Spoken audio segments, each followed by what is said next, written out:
4세대 실손보험 판매 종료가 눈앞으로 다가왔습니다. 그래서 미리 대비를 하기 위해 문의를 주신 분들이 굉장히 많아지고 있는데요. 그래서 과연 어떻게 전환을 준비하고 대비를 해야 하는지 말씀을 드리려고 합니다. 방법을 크게 두 가지로 준비해 보았는데요. 가성비 중심으로 준비할 수 있는 실속형, 그리고 보다 안정적이고 든든하게 가져갈 수 있는 평생 보장형, 이렇게 두 가지 선택지가 있습니다. 본인의 경제 상황에 맞게 준비를 해두신다면 앞으로 실손이 5세대, 6세대, 7세대로 계속 개편이 되더라도 현재의 보장 체계에 대해서 크게 걱정하지 않으셔도 됩니다. 보험 전문가 정진욱 팀장입니다. 신규 실손보험은 2026년도에 출시를 목표로 한다고 하는데요. 일명 5세대 실손보험이라고 불립니다. 개혁안이 발표되면서 언젠간 나에게도 오게 될지 모르는 질병, 상해로 인해 크게 지출하게 될지도 모르는 병원비 걱정 때문에 부담되는 비싼 보험료를 내면서 버티고 계셨던 1세대, 2세대 실손보험 가입자분들의 고민과 걱정이 굉장히 깊어졌습니다. 그래서 오늘 실손보험 개혁안 내용을 살펴보고 지금까지 판매된 1에서 4세대 실손보험의 장단점과 1에서 2세대 실손보험 가입자분들이 앞으로 어떤 선택을 하시는 것이 유리한지 판단할 수 있도록 도움을 드릴 수 있는 내용을 준비해 봤습니다.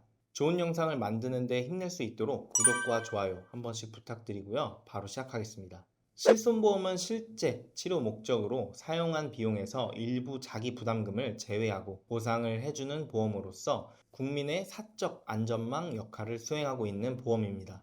그러나 실손보험의 적은 자기부담금 등으로 인해 과잉의료가 유발되어 건강보험의 지속 가능성을 저해하고 실손보험료가 지속적으로 급증하는 문제로 많은 가입자분들이 피해를 보는 구조적인 문제가 제기되었습니다. 실제로 우리나라 비급여 실손보험금은 2017년도까지 4.8조 규모였던 의료비가 6년 동안 70%가 늘어난 8.2조까지 증가했는데요. 비급여 보험금 비중은 꾸준하게 늘어가고 있는 걸 알 수 있습니다. 이렇듯 비급여 진료비 보상이 지속적으로 증가하여 매년 실손보험료가 다소 부담스럽게 인상되는 것뿐만 아니라 비급여 진료비 보상으로 손해율이 급증하다 보니 보험사가 보험금 지급 심사를 강화하고 있기 때문에 1에서 2세대 보험의 장점이 무색하게 실손의료 보험금 미지급 관련 소비자 피해가 지속적으로 증가되고 있습니다. 한국소비자원 보험금 미지급 사유별 현황 자료를 살펴보면 비급여 치료를 과잉 진료로 판단하여 미지급한 사례가 30.6%, 약관 적용 다툼이 34.4%, 고지의무 위반이 14.1%였습니다. 여기서 실손 가입자분들이 보험금을 지급 시 손해를 최소화할 수 있는 팁을 드리자면 독립손해사정사 선임권 제도를 활용해 보시면 좋을 것 같습니다. 보험금을 청구하시고 나서 보험회사로부터 현장 심사 조사 안내를 문자나 전화를 통해 받은 날로부터 3일 내 선임하여 통보하시면 되는데요. 선임 비용은 보험사가 전액 부담하기에 소비자는 비용 부담이 전혀 없어 부담 갖지 않으셔도 됩니다.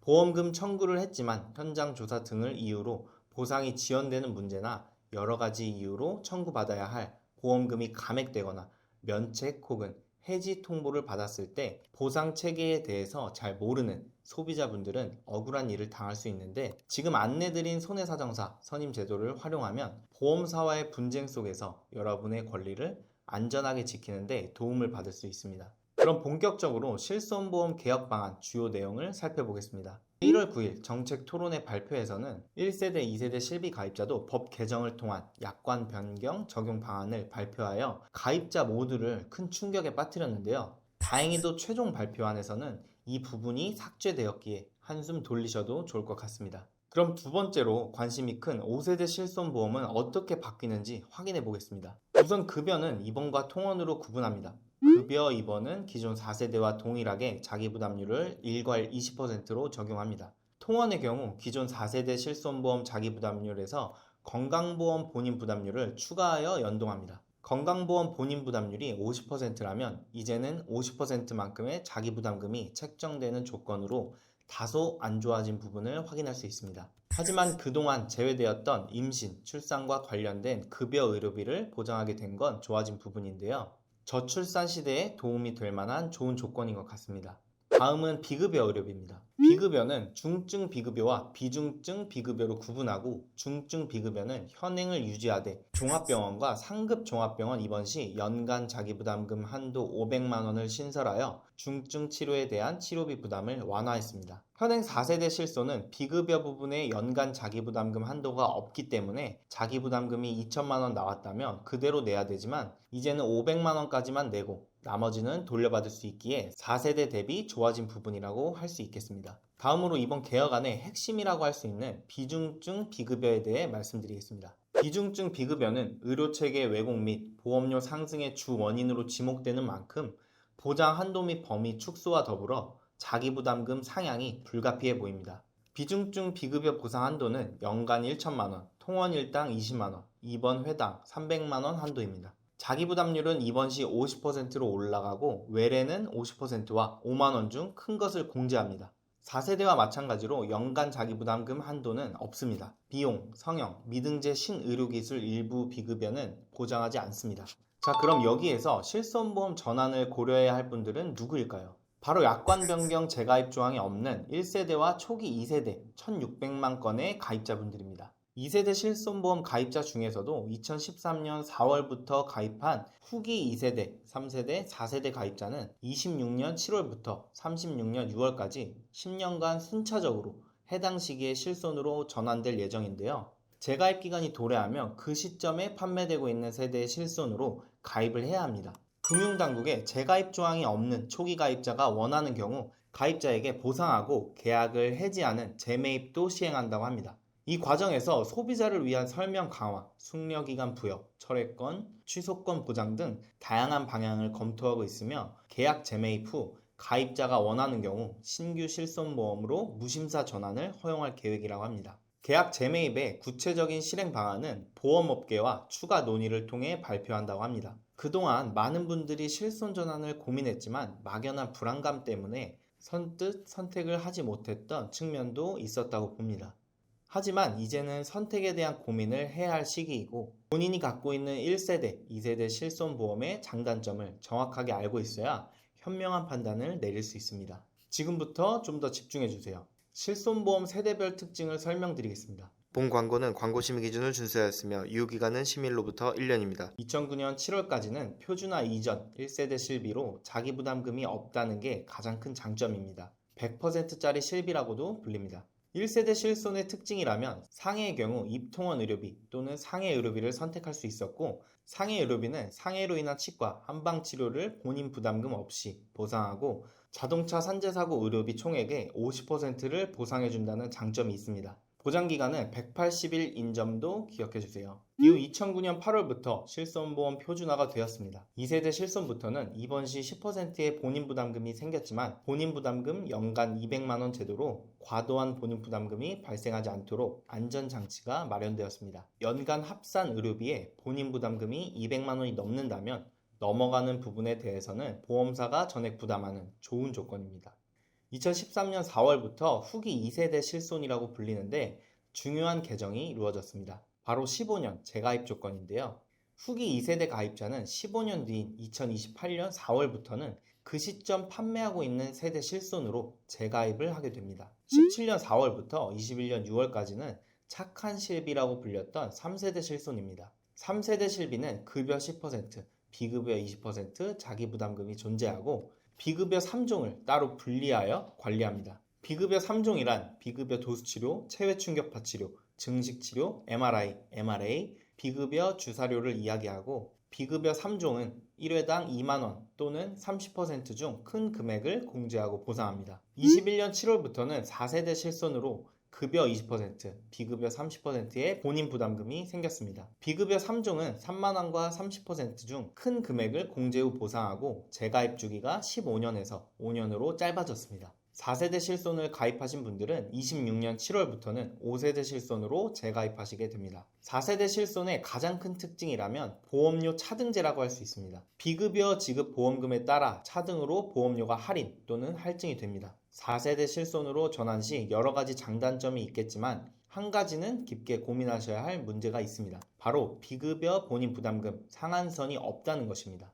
예를 들어서 비급여 암치료로 3천만 원이 나왔다면 4세대는 본인 부담금이 30%인 900만 원 전부 부담을 본인이 하고 2,100만 원을 돌려받는데 3세대처럼 200만 원 본인 부담금 상한이 있었다면 200만 원만 부담하고 2,800만 원을 돌려받는 큰 차이를 보실 수 있습니다. 그렇다면 우리는 어떤 방식으로 대비를 하는 것이 좋을까요? 제가 앞서 말씀드렸던 실속형과 평생보장형 기억하시죠? 먼저 4세대 실속형 설계안입니다. 40세 여성 기준으로 실손보험은 24,715원, 종합보험은 32,630원 수준이며 두 가지를 합산하면 월 57,345원의 보험료로 암, 뇌, 심장에 대한 진단비를 준비하실 수 있습니다. 그리고 이후 발생할 수 있는 치료비에 대한 부분은 실손보험이 보완해주는 구조이기 때문에 비교적 탄탄하면서도 합리적인 비용으로 대비가 가능한 설계라고 보시면 됩니다. 다만 이 정도 보장으로는 다소 부족하다고 느끼실 수 있는 분들도 계실 수 있기 때문에 보장의 범위를 한층 더 넓힌 평생보장형 플랜도 함께 준비해 보았습니다. 기존 실속형 구성에 더해 진단금 외에도 뇌심장 관련 순환계 질환 주요 치료비와 암 치료에 대한 비급여 암 주요 치료비, 비급여 항암 약물 치료비, 그리고 항암 중입자 방사선 치료비 5천만 원까지 추가된 설계안입니다. 순환계 질환 주요 치료비 특약의 경우 뇌혈관 질환과 허혈성 심장 질환에 대한 수술 보장은 물론 혈전 용해 치료, 혈전 제거 치료, 중환자실 치료 등 다양한 치료 영역을 폭넓게 보장하는 구조로 최근 많이 활용되고 있는 가성비 좋은 특약이라고 보시면 됩니다. 또한 비급여 암 주요 치료비는 비록 비급여 항목에 대해서만 보장하는 특약이지만 비교적 합리적인 보험료로 연간 1회씩 만기까지 보장을 받을 수 있다는 장점이 있습니다. 최근 효과가 좋은 암 치료 방법들을 살펴보면 비급여 치료의 비중이 상당히 높은 편이기 때문에 이러한 비급여 암 주요 치료비까지 함께 준비해 두신다면 암 치료에 대한 대비를 훨씬 더 든든하게 가져가실 수 있습니다. 본전 찾기를 하기 위해 보험을 가입하는 건 아니지만 현재 본인의 건강 상태나 금전 여력을 대입하여 고려해 보신다면 어떤 방향으로 선택을 하는 게 유리한지 스스로 충분히 판단하실 수 있다고 생각합니다. 또 한 가지 생각하셔야 되는 부분은 시간이 지나면 지날수록 내가 가지고 있는 1세대, 2세대 실비의 보험료는 더 올라간다는 겁니다. 그렇게 되면 연간 240만 원보다도 훨씬 더 큰 보험료 차익이 충분히 발생할 수 있다는 건데요. 이 때문에 현재 유지 가능하더라도 추후 올라가는 비용 때문에 1세대, 2세대 실손을 유지하는 것도 걱정, 전환을 하는 것도 걱정이 되시는 분들이 계실 텐데요. 조금이라도 후회를 덜하기 위해 아래와 같은 준비를 미리 해두시면 좋을 것 같습니다. 첫 번째로 내가 갖고 있는 내 실손보험의 상태를 잘 점검하시고 앞으로 전환해야 할 실손보험의 특징을 잘 파악하셔야 합니다. 두 번째로 실손보험을 전환할 경우 추가로 보완해야 할 보험이 있는지 체크해야 합니다. 이 실손보험을 전환했다는 것은 비용 부담은 기존 보험보다 줄었겠지만 본인 부담액은 늘어났다는 뜻이고 그동안 보장받던 부분을 충분히 보장받지 못할 확률이 크기 때문에 그 부분을 대체할 수 있도록 잘 준비를 해야 합니다. 여러 가지 보장이 있겠지만 3대 진단비가 제대로 준비되어 있는지 체크해 보시고 고가의 비급여 수술 시 늘어난 본인 부담금을 대체할 수 있는 수술비 보험도 잘 준비되어 있는지 체크해 보셔야 합니다. 세 번째로 1세대, 2세대 실손 가입자분들이 지금까지 계속해서 부담스럽게 인상되는 실손을 유지했던 것은 건강보험에서 보장을 하지 않는 비급여를 보장하는 이유가 가장 클 것 같은데 영상 앞부분에서 보여드렸던 소비자원의 자료를 보시면 실손보험 지급 심사가 날이 갈수록 강화되고 있기 때문에 1세대, 2세대 실손 가입자 역시 도수치료, 영양제, 백내장, 고가의 비급여 수술 등 과거와 다르게 보상받지 못하는 사례가 늘고 있다는 것입니다. 보험사는 과잉진료와 치료 적정성을 이유로 지급을 보류하기 때문에 보험료를 높게 납입하는 1세대, 2세대 가입자는 억울할 수밖에 없습니다. 그래서 내가 왜 높은 보험료를 내면서 기존 실비를 유지하고 있는지 냉정하게 고민하고 따져봐야 합니다. 신규 실손 출시 후 1세대와 초기 2세대 가입자들을 대상으로 계약 재매입을 시행한다고 하니 그때까지는 기다려보는 방법도 있습니다. 금융당국이 보험사가 재매입 비용을 얼마를 제시할지는 모르겠지만 그 내용을 확인하고 득실을 따져보는 것도 생각해 보실 수 있습니다. 실손 전환을 하면 4세대 실손으로 전환이 되는 것이고 5세대 실손이 출시되고 나면 4세대 실손 전환의 기회는 없어집니다. 하지만 4세대 실손으로 전환을 한다고 해도 5년 재가입 조건이 있기 때문에 5년 후에는 해당 시점 판매하는 실손으로 전환이 됩니다. 재매입 비용을 받고 내 실손을 판매할 것인지, 재매입 비용을 포기하고 계속 유지할지, 4세대 실손 5년 보장 기간을 선택할 것인지는 각자의 선택에 달려 있습니다. 우선 현재 치료를 받고 계신 분들이나 큰 질환을 앓고 계신 분들은 보험료가 부담스러워도 1세대, 2세대 실손을 그대로 유지하셔야 하고, 실손이 없는 분들은 5세대 실손 출시 전에 4세대 실손을 빠르게 가입하셔야 좀 더 유리한 보장을 5년 동안은 가져갈 수 있습니다. 오늘 안내드린 내용을 바탕으로 기존 실비를 그대로 유지하실지, 4세대, 5세대 실손으로 전환하고 발생한 차액으로 갱신형 구조의 실비 보장을 보완해줄 비갱신 3대 진단비 및 수술비 보험을 든든하게 보완하실지 판단해 보시기 바랍니다. 저는 보험 전문가로서 여러분들이 보험 가입을 하실 때 좋은 선택을 하실 수 있도록 30여 개 이상의 생명보험, 손해보험 비교는 물론 약관 분석을 통해 제대로 된 도움을 드리고 있고요. 오늘 안내드린 실비뿐만 아니라 현재 내가 가지고 있는 보험에 대한 조언이나 리모델링 같은 전반적인 관리가 필요하다고 생각되시는 분들은 언제든지 편하게 연락 주시길 바라겠습니다. 오늘 내용 작게나마 도움되셨다면 구독과 좋아요, 알림 설정, 공유 부탁드리고요. 다음에도 유익한 내용으로 찾아뵙겠습니다. 본 광고는 광고 심의 기준을 준수하였으며 유효기간은 심의일로부터 1년입니다.